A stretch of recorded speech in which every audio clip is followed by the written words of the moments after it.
بسم اللہ الرحمن الرحیم۔ السلام علیکم۔ سننا اسٹوریز فلیکس میں خوش آمدید۔ فلسطین اور اسرائیل کے آج کل کے حالات دیکھ کر اکثر میرے ذہن میں یہ سوال آتا ہے کہ فلسطین نے اپنی زمینیں واقعی یہودیوں کو بیچی تھیں؟ حقائق کیا ہیں؟ آج اس کی تفصیل پر بات کرتے ہیں۔ سب سے پہلے یاد رکھیں کہ جب خلافت عثمانیہ کی حکومت فلسطین میں تھی تو بیت المقدس کی زمین مسلمانوں کے لیے وقف ہوا کرتی تھی اور اس کی خرید و فروخت ممنوع تھی۔ اس سے ارض مقدسہ کے نام سے پکارا جاتا تھا۔ جو مسلمان بیت المقدس پہ رہتا تھا، اس کی اور خلافت عثمانیہ کے درمیان ایک کانٹریکٹ ہوتا تھا جس کی کچھ شرائط ہوتی تھیں، جیسے کہ وقف اور اس زمین کی خرید و فروخت نہیں ہوگی، انہیں سرزمین پر زبردستی بے دخل نہیں کیا جا سکے گا، وغیرہ وغیرہ۔ یہ کانٹریکٹ کوشان کے نام سے مشہور تھا۔ یہ دستاویزات کے ساتھ ایک چابی پر بھی مشتمل ہوتا تھا۔ اس طرح ایک فرد کے پاس ایک سے زیادہ کوشان بھی ہوتے تھے۔ یاد رہے، فلسطین میں مسلمانوں سمیت یہودی بھی اقلیت میں بستے تھے، جس کی کل آبادی 3% تھی۔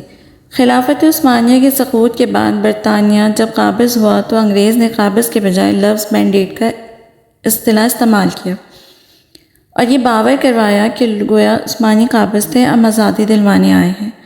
عثمانیوں نے فلسطین سے نکلتے وقت کوشان کے دستاویزات جو ان کے مالکان تھے ان کے حوالے کیے، اور جو مالکان جلد بازی یا مسائل کی وجہ سے نہیں مل سکے، ان کے دستاویزات عراقی شاہ فیصل کے حوالے کر دیے تھے، جو بعد ازاں شاہ فیصل نے اردن کے موجودہ بادشاہ کے دادا عبداللہ اول کے حوالے کر دیے تھے۔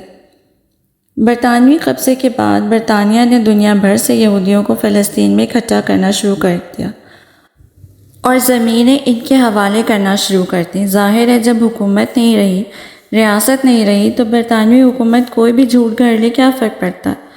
سننے میں تو یہ بھی آیا ہے کہ اردن کے شاہ اول نے کوشان کے دستاویزات برطانیہ کو بیچے تھے یا پھر اپنی وفاداری میں ان کے حوالے کیے تھے، اور جو موجودہ دستاویزات ہیں وہ صرف وہی منظر عام پر آ سکے جو فلسطینیوں کے اپنے پاس تھے۔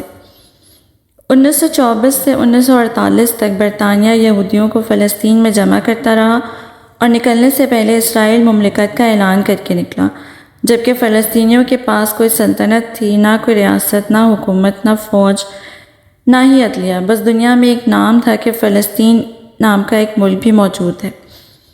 اگر کسی کو اپنی زمین حاصل کرنے کے لیے انصاف کی ضرورت تھی تو تب بھی ان کے سامنے صرف اسرائیلی عدالتیں افریت بن کر کھڑی تھیں۔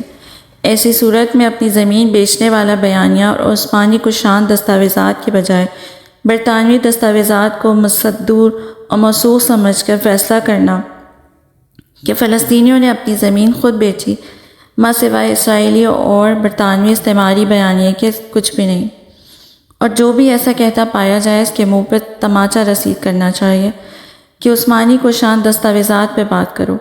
اسرائیلی اور برطانوی دستاویزات ناقابل قبول ہیں، اور جو فلسطینی اپنی زمین کی خاطر اپنے سینے پہ گولی کھا سکتا ہے، وہ اپنی زمین کو یہودیوں کے ہاتھ کیسے بیچ سکتا ہے؟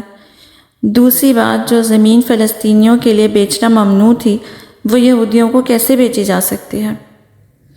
اگر آپ کو یہ ویڈیو پسند آئی ہے تو please like, share, comment and subscribe.